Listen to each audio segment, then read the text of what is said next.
Jumpa lagi bersama Cocot Pidal ya Mok. Kita akan melanjutkan alur cerita dari Chen Shuo, yaitu di part ke-13. Langsung saja. Ikan sepat dikira cucut dan ceracrit cerut. Pada part kali ini kita diperlihatkan Chen Shuo bersama sang ratu yang sedang berada di kamar. Sang ratu pun berkata, Gua Xianjun adalah tempat dengan energi spiritual yang melimpah, dan di depan pintu masuk gua terdapat kolam spiritual yang telah dimurnikan. Di sana Chen Shuo pun hanya terdiam. Lalu sang ratu pun berkata lagi, itu dapat dikembalikan ke keadaan semula. Kekuatan kalung itu hanya dengan menyuntikkan apa yang perlu diperbaiki ke dalam cairan spiritual. Di sana Chen Shuo pun berkata, maksudmu ada aura langit dan aura bumi di sana? Lalu sang ratu pun berkata, iya, karena aku belum pernah ke tempat itu, hanya saja itu tercatat di buku. Meskipun aku tidak yakin apakah benda spiritual ini dapat dipulihkan di sana atau tidak, tapi kita tidak punya cara lain sekarang. Chen Shuo di sana pun bergumam, karena ada pesona bintang bayangan di lukisan dinding gua itu mungkin bukan sebuah kebetulan. Dan mungkin ketika aku pergi ke sana, aku bisa menemukan beberapa petunjuk tentang harta karun lainnya. Sambil ia akan menerima kembali kalung bintang dan bayangan itu. Tapi tiba-tiba Chen Shuo pun memegang tangan dari sang ratu itu dengan erat. Sang ratu terkejut. Chen Shuo pun berkata, oke, mari kita pergi dan memeriksa besok pagi. Dan ternyata ia pun ditampol dengan keras hingga ia tersungkur di sana oleh sang ratu. Lalu sang ratu pun pergi sambil bergumam, dia itu sungguh aneh. Lalu beberapa saat kemudian di tempat lainnya kita diperlihatkan di dalam rumah keluarga Qin. Seseorang pun berkata, hei sini dan lihat ini. Ternyata itu adalah Qinran yang membawa HP. Di sana ia pun berkata, lihat, apakah ini akun video Chen Shuo? Lalu di sisi Melo ia pun berkata, akun milik Chen Shuo? Sambil ia terbengong. Lalu Qinran pun berkata lagi, aku baru saja melihat video, lalu kemudian aku mengklik beranda video dan aku melihat video kamu di bawah ini karena trending. Sambil ia memperlihatkan video dari Melo itu. Lalu Melo pun memegang handphone itu sambil berkata, biar kulihat, bukankah ini video yang Chen Shuo rekam untukku sejak lama? Sambil ia melihat videonya sendiri di sana. Lalu Qinran pun berkata, kalau begitu akun ini benar-benar milik Chen Shuo. Dan Melo pun menjawab, itu mungkin kamu membuat keributan. Kupikir kamu melihat sesuatu yang mengerikan tadi. Sambil ia mengembalikan handphonenya itu. Lalu Qinran pun berkata, karena wanita di video terbaru yang dia rilis kemarin adalah seseorang yang belum pernah aku lihat sebelumnya, dan juga dia sangat cantik.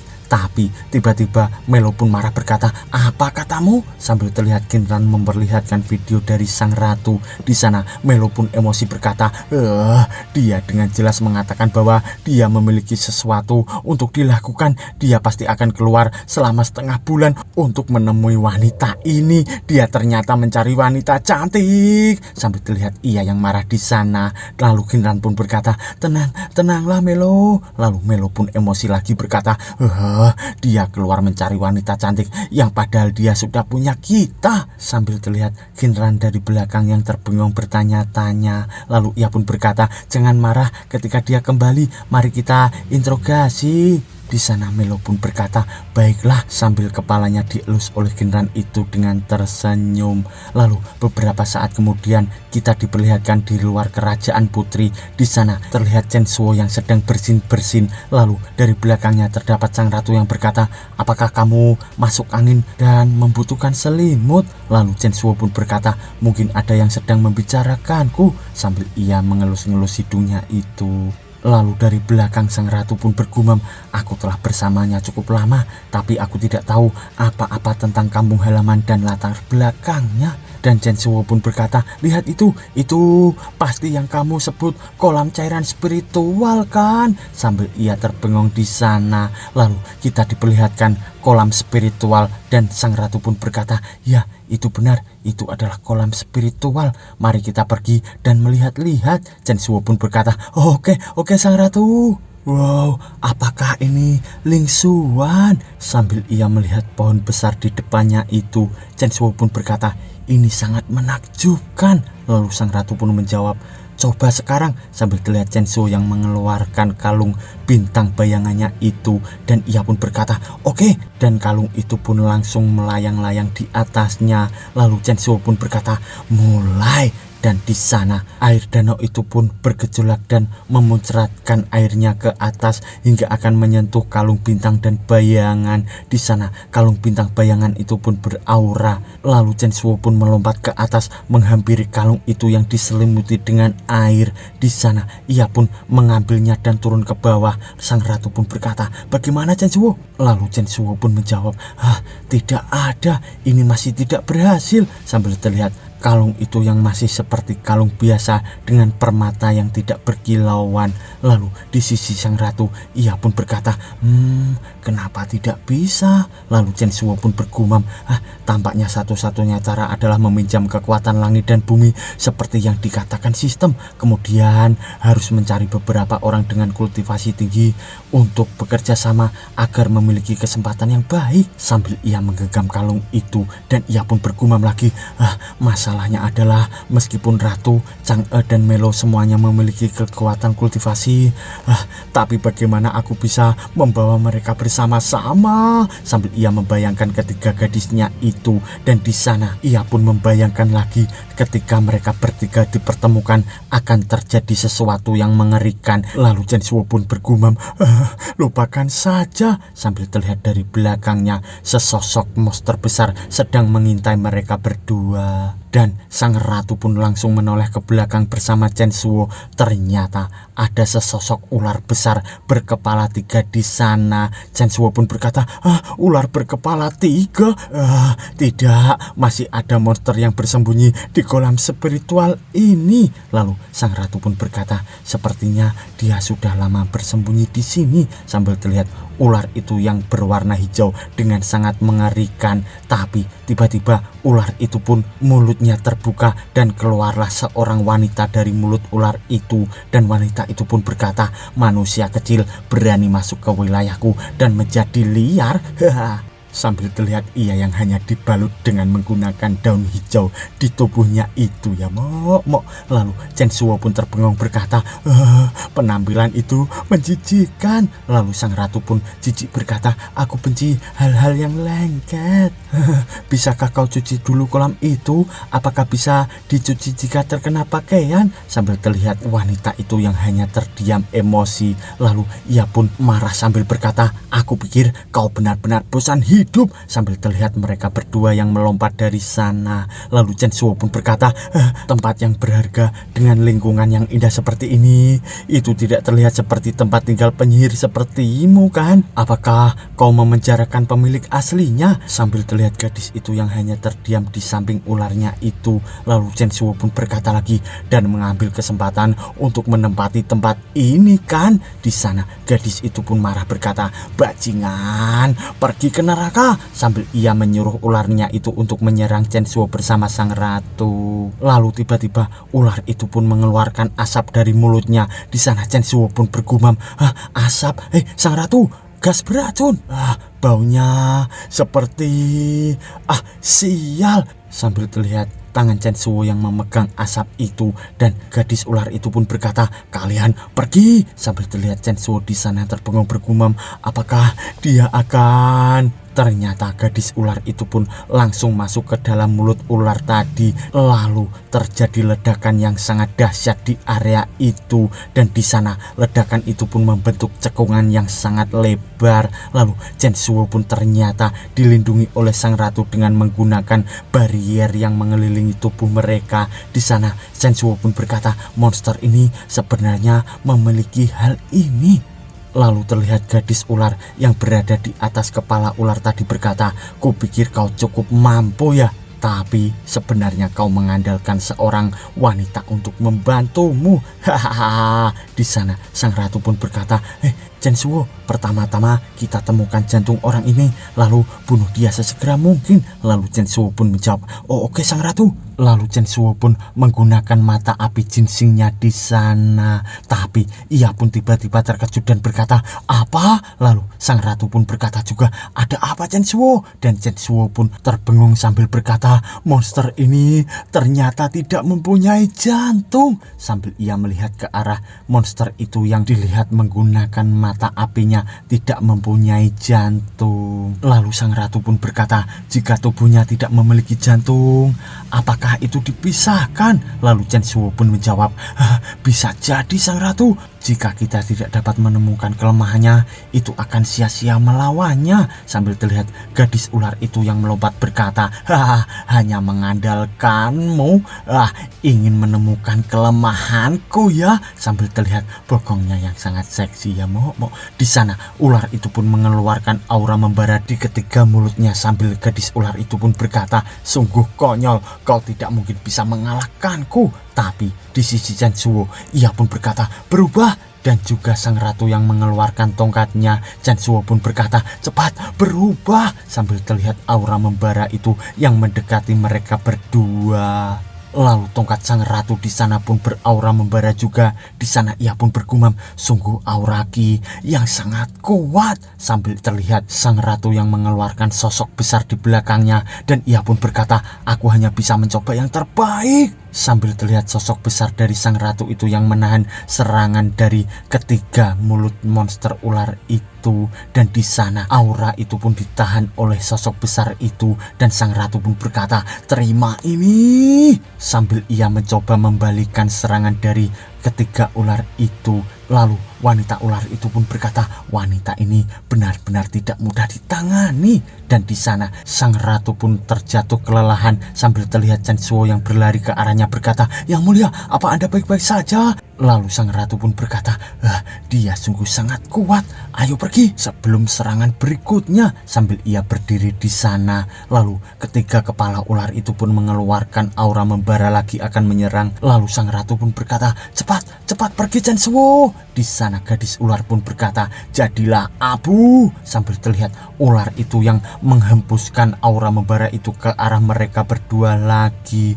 Dan gadis ular pun memandanginya berkata, aduh, sayang sekali, membiarkan mereka lari. Sambil terlihat cekungan besar lagi akibat hantaman itu. Lalu gadis ular itu pun berkata, lupakan saja, toh aku tidak bisa mengejarnya, ayo kembali. Sambil mereka akan pergi dari sana. Lalu di sisi sang ratu bersama Chen Shuo pun berkata, untuk sementara aman di sini sang ratu. Sial, senjatanya tidak bisa diubah pada saat kritis. Lalu sang ratu pun berkata, mungkinkah itu disebabkan oleh aura ki? Lalu Chen Shuo pun menjawab, ya itu mungkin sang ratu. Hal yang aneh bahwa dia jelas bisa mengejar kita, tapi dia tidak mengejar. Dia tidak memilih untuk mengejar, tapi malah kembali ke danau. Ataukah mungkin di sana ada rahasia? Lalu Chen Shuo pun berkata, itu benar. Karena itu kita akan menyelam ke dalam kolam roh bersama-sama dan membunuhnya dengan serangan kejutan sang ratu. Lalu sang ratu pun berkata, oke Chen Shuo, kita akan mencobanya. Lalu beberapa saat kemudian kita diperlihatkan Chen Shuo bersama sang ratu yang sudah berenang di dalam kolam itu. Tapi di sisi Chen Shuo mukanya pun terlihat bonyok, entah apa yang terjadi terhadapnya. Di sana sang ratu pun berkata, sungguh sangat tidak tahu malu. Sambil ia melihat ke arah Chen Shuo, lalu ia pun membayangkan 20 menit yang lalu. Di sana ia pun berkata, pakaian apa ini? Ternyata Chen Shuo pun memberikan pakaian yang sangat seksi kepada sang ratu itu. Sang ratu pun berkata, mengapa pakaian di dalam air begitu terbuka? Dan kenapa pakaianmu seperti itu? Chen Shuo pun berkata, ini nganu, sebenarnya aku membuat pakaian ini khusus untuk Anda yang mulia. Kamu tidak perlu berpikir pakaian ini menggunakan sedikit bahan, tapi tampilannya sangat indah. Sambil terlihat boba dari sang ratu itu, dan kancuk dari sang ratu itu, dan paha dari sang ratu itu dengan dibalut stocking. Di sana Chen Shuo pun berkata, dan tidak peduli tubuh bagian atas, bagian bawah, atau paha, mereka sejalan dengan dinamika.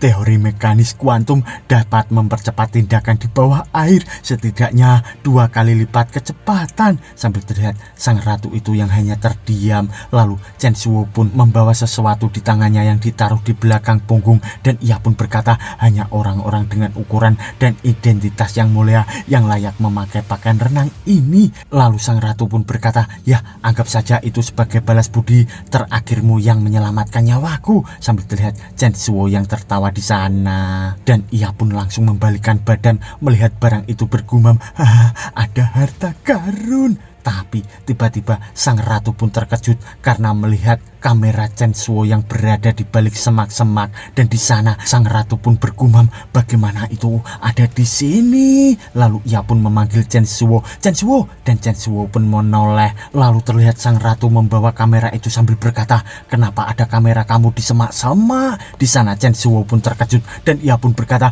itu sepertinya terjatuh. Sambil terlihat sang ratu itu yang melirik ke arah sesuatu di tangan Chen Shuo, dan ia pun berkata, Huan Huasi, jadi kamu dengan sengaja menyuruh ganti pakaian dan kamu terus mengambil foto. Sambil ia emosi di sana. Lalu Chen Shuo pun berkata, tidak, dengarkan penjelasanku dulu sang ratu. Dan plak, sambil terlihat ledakan besar di area itu, dan di sana ternyata Chen Shuo pun dengan kepala yang benjol berkata, maaf yang mulia, aku tidak akan berani melakukan itu lagi. Lalu sang ratu pun berkata, mengecewakan, ayo pergi menyelam. Sambil terlihat Chen Shuo yang babak belur di belakangnya. Lalu sesaat kemudian kita dibawa di sisi saat ini. Di sana mereka berdua pun berenang dan Chen Shuo pun terkejut bergumam, ini adalah sebuah goa. Sambil terlihat sebuah gua yang berada di hadapan mereka. Lalu terlihat air itu yang sangat tenang. Ternyata ada sang ratu yang keluar dari air itu. Lalu Chen Shuo pun membantu sang ratu untuk naik ke atas gua itu. Dan di sana Chen Shuo pun berkata, wow, dasar kolam spiritual ternyata menjadi pemandangan seperti ini. Sambil terlihat ia yang takjub karena di sana terdapat ubur-ubur yang melayang di udara. Lalu sang ratu dengan bokong yang sangat cemok berkata, tapi bagaimana mereka bisa muncul di sini? Chen Shuo pun berkata, wah, ini sangat cantik. Lalu sang ratu pun maju berkata, ayo masuk dan lihat. Sambil terlihat Chen Shuo di sana yang berkata, oke sang ratu. Dan mereka pun segera memasuki gua itu, dan di sana mereka pun berjalan dengan sangat hati-hati, dan ternyata dari depannya terdapat sebuah bangunan. Lalu sang ratu pun berkata, seharusnya di sini benda yang dijaga oleh ular berkepala 3. Sambil ia menaiki tangga itu, dan ternyata dari depannya terdapat seseorang gadis kecil, dan sang ratu pun berkata, seorang gadis kecil. Sambil terlihat gadis kecil itu yang memejamkan mata, dan di sana ia pun langsung membuka mata karena kehadiran sang ratu dan Chen Shuo itu. Lalu Chen Shuo pun berkata, tanpa diduga penyihir tua itu benar-benar memenjarakan seorang gadis kecil di sini. Lalu gadis kecil itu pun berkata, Anda siapa? Sang ratu pun memandangi sambil bergumam, jika aku menebak dengan benar, benda di tangannya itu adalah. Sambil ia melihat ke arah mutiara yang dipegang oleh gadis itu. Lalu sang ratu pun berkata, gadis kecil, kenapa kamu di sini sendirian? Sambil ia mendekat ke arah gadis kecil itu. Lalu gadis itu pun berkata, ini karena ular kepala 3. Tapi tiba-tiba gadis ular itu pun muncul di belakang mereka sambil berkata, kalian benar-benar berani juga ya. Bisa sampai ke sini lagi. Di sana Chen Shuo pun berkata, ular berkepala 3. Sambil terlihat gadis itu yang menatap tajam ke arah gadis ular itu. Lalu Chen Shuo pun mengeluarkan aura membara sambil berkata, transformasi aktif. Lalu gadis ular pun berkata, aku tahu kau sangat sulit untuk ditangani. Aku tidak akan membiarkanmu pergi sekarang. Sambil ia mengeluarkan aura membaranya itu dan mengarahkan ke arah Chen Shuo sambil berkata, lenyaplah. Di sana aura serangan itu pun mengarah ke arah gadis kecil yang berada di sana. Tapi di sisi sang ratu, ia pun menangkis serangan itu menggunakan pelindungnya. Dan ia pun berkata, jangan khawatir, aku akan melindungimu. Sambil ia menoleh ke arah gadis kecil itu, dan di sana gadis kecil itu pun bergumam, tombak kerajaan, apakah dia ratu? Dan di sisi Chen Shuo, ia pun dengan cepat melompat ke arah gadis ular itu sambil berkata, matilah kau, cepret. Tapi gadis ular itu pun dengan cepat menghilang dari hadapan Chen Shuo. Dan di sana gadis ular itu pun berkata, serangan yang bagus. Tapi kecepatannya terlalu lambat. Ternyata ia pun nangkring di atas tombak dari Chen Shuo itu. Lalu Chen Shuo pun mengebaskan tombaknya sambil berkata, jangan bercanda. Dan di sana gadis ular itu pun langsung melesat lagi ke atas menghindari serangan Chen Shuo itu, hingga Chen Shuo itu pun terlempar ular berkata, sialan, dia sangat lincah. Tapi tiba-tiba gadis ular itu pun menyerang lagi ke arah Chen Suo sambil berkata, aku tidak akan membiarkanmu pergi kali ini. Lalu sang ratu pun mengeluarkan Tian Yin-nya di sana dengan aura membara di tangan sambil terlihat gadis ular itu yang serangannya dapat ditangkis. Di sana Chen Suo pun dihampiri sang ratu sambil berkata, kau baik-baik saja Chen Suo? Lalu Chen Suo pun menjawab, tidak apa-apa, terima kasih sang ratu. Dan di sisi gadis ular itu pun emosi berkata, hanya dengan mengandalkanmu masih ingin merebut harta karun itu? Lalu Chen Suo pun berkata, siapa bilang aku ingin merebutnya? Di sana gadis ular itu pun bertanya-tanya mendengar jawaban dari Chen Suo. Lalu Chen Suo pun berkata, bukankah lebih baik untuk membiarkan gadis ini memberikannya kepadaku secara langsung? Sambil terlihat juga gadis itu yang terkejut, dan di sana sang ratu pun terkejut juga karena dengan cepat Chen Suo pun menyerang gadis ular itu hingga ia terseret ke belakang membentur pilar itu sampai retak. Lalu gadis ular itu pun berkata, oke, kalau begitu coba saja lihat apakah dia akan memberikannya kepadamu. Lalu di sisi gadis kecil itu pun berkata, aku, sambil ia ketakutan di sana. Dan di sisi gadis ular ia pun berkata, kau harus pikirkan baik-baik. Sambil terlihat sesosok ular dari belakangnya dan di tangannya terdapat bola yang akan dimakan ular itu. Sambil gadis ular itu pun berkata, sekarang hidupmu ada di tanganku. Jika kau memberikannya pada manusia ini, maka kau akan mati. Jika kau tidak ingin mati, berikan kristal itu padaku dan aku akan mempertimbangkan untuk melepaskanmu. Sambil terlihat gadis itu yang makin bimbang, dan di sisi sang ratu ia pun berkata, tercela, kau ini makhluk laknat. Sambil terlihat tangan dari sang ratu itu yang digenggam erat oleh Chen Suo, dan Chen Suo pun berkata, jangan khawatir, aku percaya bahwa dia pasti akan membuat pilihan yang tepat. Sambil terlihat gadis itu yang makin bimbang, dan di sana sang ratu pun berkata, iya, aku harap juga begitu. Dan bersambung.